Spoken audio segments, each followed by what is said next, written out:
Les mains de Fatma, voilà. Ça porte beaucoup de bonheur. De la synagogue de la Griba à Carthage, en passant par Sidi Bou Saïd, le village méditerranéen des riches, le visiteur accumule des images qui ne lui disent rien de la réalité du pays. Je suis pas sûre que ça monte C'est là où la fameuse chaîne de montagne. Derrière les ruines de Carthage, il y a un grand mur blanc. Les guides ont mission d'avertir les touristes qu'il est interdit de le prendre en photo ou de le filmer.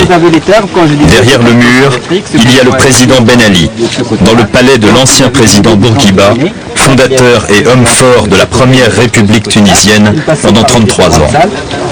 Le général Ben Ali déposa Bourguiba en 1989 pour devenir lui-même l'homme fort de la deuxième République tunisienne.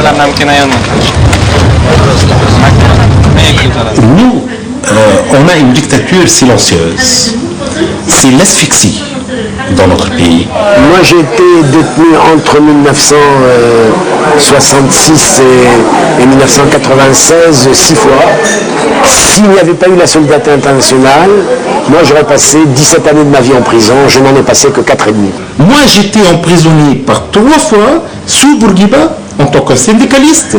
J'étais emprisonné 2 fois sous le règne de Ben Ali, ce général.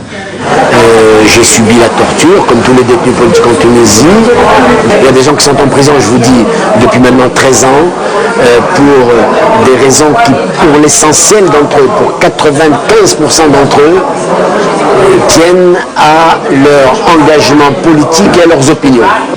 On n'a pas en Tunisie le droit à avoir une opinion autre, une opinion contraire, une opinion qui diffère de l'opinion officielle.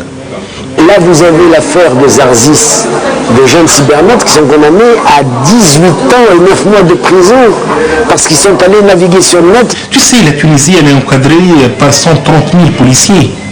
Elle est encadrée par 5 000 cellules de parti, cellules territoriales, et 5 000 cellules professionnelles dans les usines et l'administration. 130 000 policiers, c'est autant qu'en France pour une population 6 fois moins nombreuse.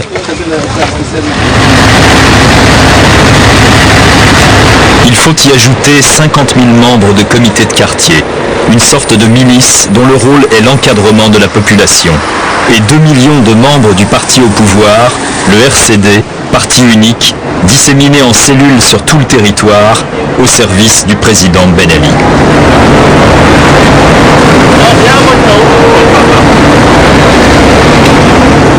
Il y a une opposition réelle, mais elle est matée, elle est réprimée, elle est cantonnée dans un petit coin, elle est privée de réunion, elle est pourchassée, elle est emprisonnée, elle est en exil, elle est sous surveillance.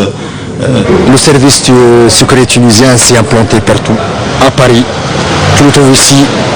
Dès l'arrivée de Ben Ali au pouvoir, ils ont dans les grandes facultés, là où il y avait un grand mouvement politique, ils ont installé une sorte de caserne dans chaque faculté, où il y a des policiers en civil qui sont infiltrés dans toutes les classes et tout, et où il y a aussi des policiers avec des habits, c'est-à-dire des uniformes officiels, pour intimider les étudiants, pour pas qu'ils s'intéressent à la politique.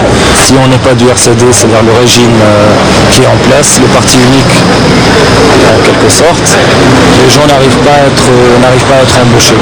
Et même s'ils travaillent, même s'ils ont des diplômes, qu'ils arrivent à décrocher des postes, ils ne sont pas payés, ou ils n'arrivent pas à évoluer, ou ils n'arrivent pas à trouver des postes qui correspondent à leur niveau. Par exemple, pour monter une affaire ou pour faire quelque chose comme ça, il faut être soit du parti, soit être près de la famille du président en fait.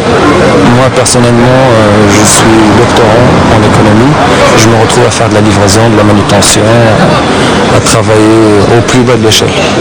Ou bien tu seras donc complètement à 100% donc avec et dans le régime, ou bien avec moi ou bien contre moi. Il n'y a pas un juste milieu en Tunisie. Dans ce système quadrillé,